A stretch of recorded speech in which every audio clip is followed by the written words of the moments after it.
नमस्कार दोस्तों, आप सभी का एडुटेरिया के इस बिहार स्पेशल सीरीज़ में बहुत बहुत स्वागत है। तो इस सीरीज़ का हम लोग सेट नंबर 16 को आज डिस्कस करेंगे, जो कि बिहार के सभी प्रतियोगी परीक्षा के लिए काफ़ी उपयोगी है। तो जैसा कि देखिए, इस बुक में 53 प्रैक्टिस सेट दिया हुआ है। तो चलिए, बिहार का टेस्ट सीरीज नंबर आपका 16 जो है सेट 16 स्टार्ट होता है। इसके 16 को स्टार्ट करने से पहले बता देते हैं, सेट 15 तक हम लोग पिछले वाले वीडियो में कवर कर चुके हैं। तो आप हमारे चैनल को विजिट कीजिए और वहाँ से आप सभी सेट को प्राप्त कर सकते हैं। तो अगर आप हमारे इस चैनल पर नए हैं तो प्लीज़ दोस्तों चैनल को सब्सक्राइब कर दीजिए, क्योंकि यह बिहार स्पेशल एग्ज़ाम के लिए ये चैनल काफ़ी बेस्ट है। आपको एक से एक जो है प्रैक्टिस सेट सभी कंपनी का आपको हमारे चैनल पे अवेलेबल मिल जाएगा। और चलिए, सेट नंबर 16 का अगर आपको पीडीएफ भी चाहिए तो वीडियो के डिस्क्रिप्शन में टेलीग्राम का लिंक दिया हुआ है, वहाँ से आप टेलीग्राम के चैनल को ज्वाइन कर सकते हैं। और सेट 16 के साथ साथ इस सेट 16 का आंसर की को भी आप प्राप्त कर सकते हैं। वहाँ पे जो है टेलीग्राम पे आपको सभी सेट का पीडीएफ जो है अवेलेबल है। तो चलिए, सेट नंबर 16 स्टार्ट करते हैं। पहला नंबर का प्रश्न क्या है कि बिहार में स्थित कौन सा महाजनपद 8 राज्यों का एक संघ था। 8 राज्यों का एक संघ था। बिहार में 3 महाजनपद है। पहला है आपका मगध, दूसरा वज्जी और तीसरा कौन सा है दोस्तों, अंग। ये 3 आपके महाजनपद हैं, ठीक है। और एक महाजनपद जो है वो 8 राज्यों का संघ था, उसका नाम है आपका वज्जी महाजनपद। तो वज्जी महाजनपद एकदम आपको रट लेना है, याद कर लेना है कि वह जो है 8 राज्यों का एक संघ था। बिहार में स्थित एक महाजनपद है वज्जी महाजनपद। ऑप्शन नंबर बी इसका एक का करेक्ट आंसर हो जाएगा। और बिहार में 3 महाजनपद हैं, एक है आपका वज्जी, दूसरा मगध और तीसरा जो है वो आपके अंग महाजनपद हैं। दूसरा नंबर का प्रश्न है कि मेघास्थनीज चंद्रगुप्त मौर्य के दरबार में कब आया था। तो मेघास्थनीज चंद्रगुप्त दरबार के जो में है वो जो है 305 ईस्वी में आया था चंद्रगुप्त मौर्य के दरबार में। और मेघास्थनीज किसके द्वारा भेजा गया था, वो जो है सिल्कस निकेटर के द्वारा मेघास्थनीज भेजा गया था चंद्रगुप्त मौर्य के दरबार में। सो ऑप्शन नंबर ए इसका राइट आंसर हो जाएगा दूसरा नंबर के प्रश्न का। तीसरा नंबर का प्रश्न देखिए कि बिंबिसार के समय कुल उपज का कितना भाग जो है भूमि कर के रूप में लिया जाता था। तो बिंबिसार के समय दोस्तों भूमि कर का जो है कितना भाग, 1/6 भाग जो है भूमि कर के रूप में लिया जाता था। कुल उपज का 1/6 भाग जो है आपको देना है कर के रूप में बिंबिसार के शासन में। सो ऑप्शन नंबर सी इसका राइट आंसर है तीसरा नंबर के प्रश्न का। चौथा नंबर का प्रश्न है किस राज्य के राजा के आक्रमण के भय से अजातशत्रु ने राजगीर यानी कि राजगिरी का दुर्गीकरण करवाया था। किस राज्य के राजा के आक्रमण के डर से, वो है आपके अवंती के राजा जो थे, उनके आक्रमण के भय से अजातशत्रु ने राजगिरी यानी कि राजगिरी का दुर्गीकरण करवाया था। सो ऑप्शन नंबर ए इसका राइट आंसर हो जाएगा 4 नंबर के प्रश्न का, अवंती या मालवा। पांचवा नंबर का प्रश्न है कि मगध साम्राज्य में कलिंग का विलय सर्वप्रथम किस शासक ने किया, यानी कि कलिंग का विलय किया यानी कि कलिंग को अपने में मिला लिया, किस मगध साम्राज्य में जो हुआ था वो कौन से शासक थे, वो थे महापद्मानंद। महापद्मानंद जो मगध साम्राज्य में राजा थे, उन्होंने कलिंग का विलय सर्वप्रथम किया था। तो ऑप्शन नंबर ए इसका भी 5 का करेक्ट आंसर हो जाएगा। 6 नंबर का प्रश्न देखिए कि चीनी बौद्ध यात्री फाहियान कितने समय तक पाटलिपुत्र में रहा था। तो चीनी जो बौद्ध यात्री फाहियान है, एक ह्यूएनसांग है, दो आपका जो है काफ़ी चर्चित नाम है। और यात्रियों का राजकुमार जो है आपको ह्यूएनसांग को कहा जाता है, और एक फाहियान जो है वो चीनी यात्री ये भी थे। तो इन्होंने कितने समय तक पाटलिपुत्र में अपना समय व्यतीत किया, तो वो किया 3 वर्ष तक। तो 3 वर्ष यानी कि ऑप्शन नंबर ए 6 का भी करेक्ट आंसर हो जाएगा। 7वां नंबर का प्रश्न देखिए क्या है कि तिरहुत क्षेत्र में फिरोज तुगलक ने किस वंश का जो है शासन आरंभ करवाया था। तिरहुत क्षेत्र में, तो तिरहुत क्षेत्र में जो है दोस्तों वो वैनवार वंश का जो है शासन आरंभ करवाया था फिरोज शाह तुगलक ने। So option number C 7 number के प्रश्न का करेक्ट आंसर हो जाएगा। 8 नंबर का प्रश्न देखिए क्या है कि अकबर द्वारा संपूर्ण बिहार पर नियंत्रण कर लेने के पश्चात यानी उसके बाद प्रशासनिक सुविधा की दृष्टि से बिहार को कितने परगनों में बांटा था। तो प्रशासनिक सुविधा की दृष्टि से अकबर के द्वारा जो है वो कितने परगना में बांटा गया था, वो टोटल 199 परगना में बिहार को बांटा था। ये याद रखिए 199। ऑप्शन नंबर बी 8 नंबर के प्रश्न का करेक्ट आंसर हो जाएगा। 9 नंबर का प्रश्न है कि कंपनी सरकार के कार्यकाल में किस वर्ष बिहार में भीषण अकाल पड़ा था। तो कंपनी सरकार के कार्यकाल में जो बिहार में सबसे भीषण जो अकाल पड़ा वो पड़ा था दोस्तों 1770 ईस्वी में, यानी ऑप्शन नंबर सी 9 का करेक्ट आंसर हो जाएगा। 10 नंबर का प्रश्न देखिए क्या है कि वीर कुंवर सिंह की मृत्यु कब हुई थी। देखिए, वीर कुंवर सिंह जो है 1857 का जो स्वतंत्रता संग्राम हुआ था, उसमें जो है वो बिहार के आरा के जगदीशपुर के रहने वाले थे और बिहार का नेतृत्व किए थे वो। तो इनका जो मृत्यु हुआ था वो हुआ था आपका 1858 को 26 अप्रैल को। कब, 26 अप्रैल 1858 को इनकी मृत्यु हो गई थी। So option number C 10 number का करेक्ट आंसर हो जाएगा। 11 नंबर का प्रश्न देखिए कि बिरसा मुंडा के गुरु कौन थे। तो बिरसा मुंडा के गुरु जो थे वो दोस्तों उनका नाम है आनंद पांडे। आनंद पांडे ऑप्शन नंबर बी इसका 11 का राइट आंसर है। 12 नंबर का प्रश्न देखिए कि पटना में रामकृष्ण सोसाइटी की स्थापना किसने की थी। तो पटना में रामकृष्ण सोसाइटी की स्थापना बाबाजी ठाकुरदास के द्वारा किया गया था। ऑप्शन नंबर ए 12 नंबर के प्रश्न का राइट आंसर हो जाएगा। 13 नंबर का प्रश्न देखिए कि सतयुग नामक पत्रिका के संपादक कौन थे। एक सतयुग नाम का पत्रिका निकलती थी, उसके संपादक कौन थे। तो उसके संपादक का नाम है पुरुषोत्तम नारायण नंदा, यानी ऑप्शन नंबर सी 13 नंबर के प्रश्न का करेक्ट आंसर हो जाएगा। 14 नंबर का प्रश्न है कि भागलपुर में आयोजित बिहार प्रांतीय सम्मेलन के दूसरे अधिवेशन की अध्यक्षता किसने की। देखिए एक क्वेश्चन आपका बन गया कि बिहार प्रांतीय सम्मेलन का जो दूसरा अधिवेशन हुआ था वो कहाँ आयोजित हुआ था, वो भागलपुर में आयोजित हुआ था। तो जो भागलपुर में दूसरा अधिवेशन का आयोजन हुआ तो उसमें अध्यक्षता किसने किया। तो इसका अध्यक्षता जो है सच्चिदानंद सिन्हा ने किया। तो 2 क्वेश्चन आपका यहाँ हो गया। So option number B 14 number के प्रश्न का करेक्ट आंसर हो जाएगा। 15 नंबर का प्रश्न है कि किसने संथाल विद्रोह का नेतृत्व किया था। तो संथाल विद्रोह का नेतृत्व इनमें से कौन किए थे, वो किए थे सिद्धू और कान्हू दोनों ने। सो ऑप्शन नंबर ए 15 नंबर के प्रश्न का करेक्ट आंसर हो जाएगा। 16 नंबर का प्रश्न देखिए प्रथम स्वतंत्रता संग्राम में बिहार का नेतृत्व करने वाला नेता कौन था।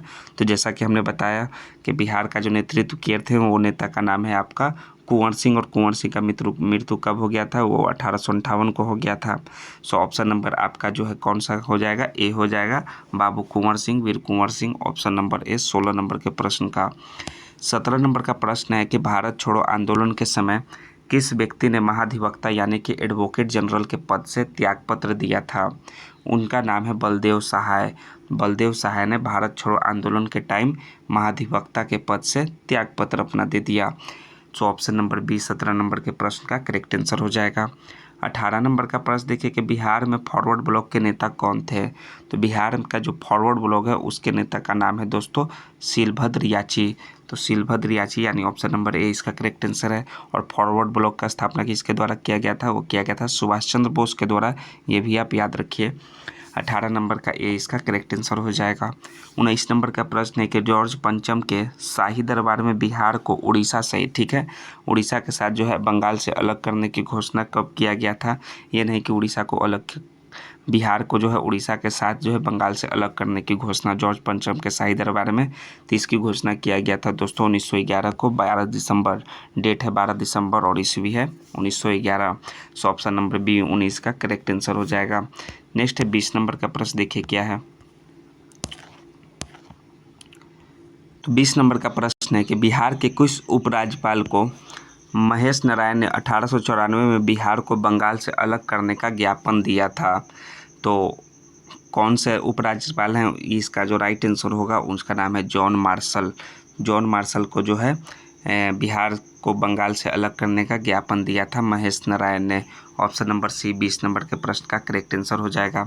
नेक्स्ट है 21 नंबर का प्रश्न कि बिहार के किस जिले में होम रूल का प्रचार नहीं हुआ था। तो बिहार के उस जिला का नाम है चंपारण। चंपारण जिला में जो है होम रूल का प्रचार नहीं हुआ था। सो 21 नंबर का ए इसका करेक्ट आंसर हो जाएगा। 22 नंबर का प्रश्न देखिए क्या है कि 1857 में चंपारण के विद्रोहियों ने किस अंग्रेज अधिकारी की हत्या कर दी गई थी। तो किस अंग्रेज अधिकारी का हत्या किया था, इसका राइट आंसर है दोस्तों मेजर होम्स। 1857 में चंपारण के विद्रोहियों ने मेजर होम्स की हत्या कर दिया। So option number B 22 number का करेक्ट आंसर होगा। 23 नंबर का प्रश्न देखिए कि पटना विश्वविद्यालय की स्थापना किस वर्ष की गई थी। तो इसकी स्थापना 1917 ईस्वी में की गई थी और 2017 में जो है शताब्दी वर्ष भी मनाया गया पटना विश्वविद्यालय के द्वारा। सो ऑप्शन नंबर डी 1917 इसका राइट आंसर हो जाएगा 23 नंबर के प्रश्न का। 24 नंबर का प्रश्न है कि लोटा विद्रोह किस जिले में हुआ था। किस क्षेत्र नहीं, किस जिले में हुआ था, ये आपको बताना है। तो लोटा विद्रोह जो है वो हुआ था मुजफ्फरपुर जिले में। सो ऑप्शन नंबर सी इसका राइट आंसर हो जाएगा 24 नंबर के प्रश्न का। 25 है कि अंग महाजनपद की राजधानी थी। तो अंग महाजनपद का राजधानी दोस्तों चंपा था, चंपा, यानी ऑप्शन नंबर ए इसका 25 का करेक्ट आंसर होगा। 26 नंबर का प्रश्न देखिए कि पंत वन्यजीव अभ्यारण्य स्थित है। तो पंत वन्यजीव अभ्यारण्य जो है वो नालंदा में स्थित है। तो नालंदा यानी ऑप्शन नंबर बी इसका करेक्ट आंसर हो जाएगा। 27 नंबर है बिहार में लाल बलुई मिट्टी का सर्वाधिक विस्तार किस भाग में पाया जाता है। तो लाल बलुई मिट्टी का जो विस्तार है वो सर्वाधिक कैमूर के पठारी भाग में पाया जाता है। तो कैमूर यानी ऑप्शन नंबर ए 27 नंबर के प्रश्न का करेक्ट आंसर हो जाएगा। 28 नंबर का प्रश्न है कि निम्नलिखित में से कौन सा अधिकार राज्यपाल को प्राप्त है। तो राज्यपाल को कौन कौन से अधिकार प्राप्त है, इन ऑप्शन में से वित्त संबंधी अधिकार भी प्राप्त है, न्याय संबंधी और कार्यपालिका संबंधी, ये तीनों संबंधित अधिकार जो है वो राज्यपाल यानी गवर्नर को प्राप्त है। यानी उपयुक्त में से एक से अधिक, ऑप्शन नंबर डी 28 नंबर का करेक्ट आंसर हो जाएगा। 29 नंबर का प्रश्न है कि संविधान के किस अनुच्छेद के तहत राज्यपाल यानी गवर्नर किसी विधेयक को राष्ट्रपति हेतु आरक्षित रख सकते हैं। तो अनुच्छेद का नाम है दोस्तों अनुच्छेद 201 के तहत। सो ऑप्शन नंबर 20 का राइट आंसर हो जाएगा कि राज्यपाल किसी विधेयक को राष्ट्रपति हेतु आरक्षित रख सकते हैं। 29 का बी। 30 नंबर है कि निम्नलिखित में से कौन सी मिट्टी दक्षिण बिहार में पाई जाती है। तो दक्षिण बिहार में पाई जाने वाली मिट्टी का नाम है दोस्तों टाल मिट्टी, पुरानी जलोढ़ मिट्टी और केवाल मिट्टी। ये तीनों मिट्टी जो है सर्वाधिक रूप से जो है दक्षिण बिहार में पाई जाती है। सो उपयुक्त में से एक से अधिक, ऑप्शन नंबर डी 31 नंबर के प्रश्न का करेक्ट आंसर हो जाएगा। नेक्स्ट है 31 नंबर का प्रश्न, देखिए क्या है कि बिहार में मुख्यतः कितने प्रकार की जो ऋतुएं यानी मौसम पाई जाती है। तो बिहार में जो है मुख्यतः 3 प्रकार की जो है ऋतुएं या मौसम पाई जाती है।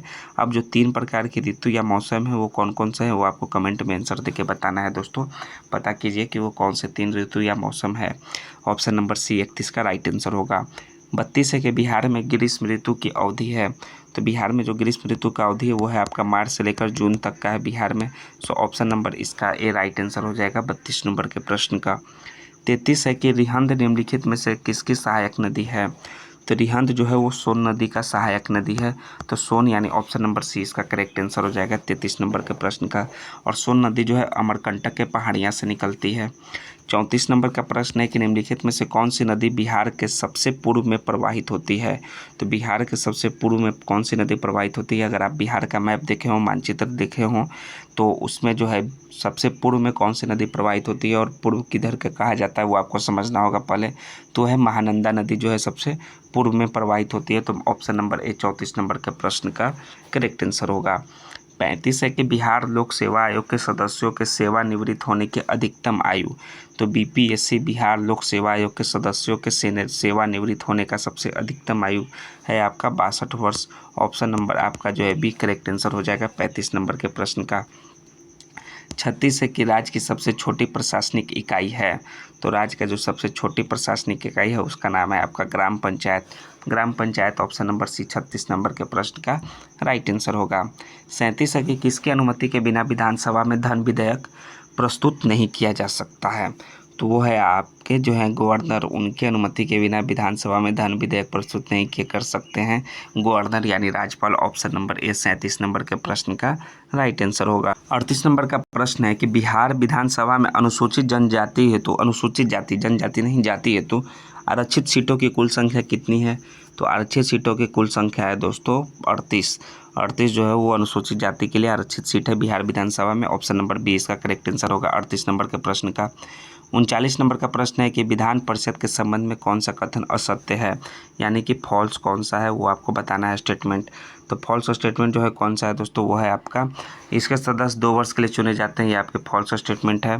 और इस सदन में राज्यपाल द्वारा 1/3 सदस्यों को मनोनीत किया जाता है, ये आपका जो है विधान परिषद के संबंध में असत्य कथन है। सो ऑप्शन नंबर डी उपयुक्त में से एक से अधिक राइट आंसर हो जाएगा करेक्ट आंसर 39 नंबर के प्रश्न का। जैसा कि आपका एडिटोरिया बताया रहा है कि उपयुक्त में से एक से अधिक, ये 2 बी और सी जो हैं वो आपके असत्य कथन हैं। 40 नंबर का प्रश्न है कि विधान परिषद के लिए कितने सदस्यों का निर्वाचन जो है विधानसभा के सदस्यों के द्वारा होता है। तो विधान परिषद के लिए कितने सदस्यों का निर्वाचन वो होता है दोस्तों 1/3 सदस्यों का निर्वाचन विधानसभा के सदस्यों के द्वारा होता है। ऑप्शन नंबर सी 40 का राइट आंसर होगा। 41 है कि पटना मेडिकल कॉलेज की स्थापना किस वर्ष की गई थी। तो इसकी स्थापना जो है दोस्तों 1925 ईस्वी में किया गया था पटना मेडिकल कॉलेज की स्थापना। और इस वर्ष जो है आपका शताब्दी वर्ष मनाया जा रहा है पटना मेडिकल कॉलेज के अपना स्थापना दिवस का शताब्दी वर्ष। ठीक है, तो 41 नंबर का सी इसका करेक्ट आंसर होगा। 42 नंबर का प्रश्न है कि 2011 के जनगणना के अनुसार बिहार में महिला का साक्षरता दर कितनी है। तो 2011 की जनगणना हुआ था उसके अनुसार महिला साक्षरता दर जो है वो 51.5% है।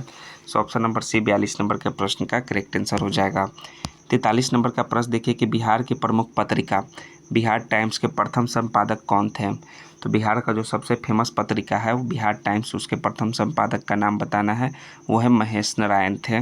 यानी ऑप्शन नंबर बी 43 नंबर के प्रश्न का राइट आंसर हो जाएगा। 44 से 21 वर्ष भारत के 11वें राष्ट्रपति डॉक्टर APJ अब्दुल कलाम ने बिहार विधानमंडल के संयुक्त सत्र को संबोधित किया था। तो संबोधित किए थे 2006 ईस्वी को, यानी ऑप्शन नंबर सी इसका 44 नंबर के प्रश्न का करेक्ट आंसर होगा। 45 है कि नालंदा विश्वविद्यालय के प्रथम चांसलर थे। तो नालंदा विश्वविद्यालय के प्रथम चांसलर का नाम है अमर्त्य सेन, यानी ऑप्शन नंबर ए 45 नंबर के प्रश्न का करेक्ट आंसर होगा। 46 है कि डॉक्टर राजेंद्र प्रसाद केंद्रीय कृषि विश्वविद्यालय स्थित है। तो डॉक्टर राजेंद्र प्रसाद केंद्रीय कृषि विश्वविद्यालय समस्तीपुर में स्थित है। ऑप्शन नंबर ए 46 का राइट आंसर है। 47 नंबर का प्रश्न देखिए कि बिहार के किस क्षेत्रीय भाषा को संविधान की 8वीं अनुसूची में शामिल किया गया है। तो है मैथिली भाषा। मैथिली भाषा को जो है वो 8वीं अनुसूची में शामिल किया गया है क्षेत्रीय भाषा को। सो ऑप्शन नंबर ए 47 का भी राइट आंसर हो जाएगा। 48 नंबर है कि बिहार का प्रमुख जूट उद्योग क्षेत्र किस क्षेत्र में स्थित है। तो जूट उद्योग जो स्थित है वो है आपका उत्तर पूर्वी क्षेत्र में। उत्तर पूर्वी क्षेत्र यानी ऑप्शन नंबर ए इसका राइट आंसर हो जाएगा। जूट उद्योग जो है आपके पूर्णिया, अररिया, किशनगंज जो उत्तर पूर्वी क्षेत्र है वो आपके जूट उद्योग के लिए काफ़ी फेमस है।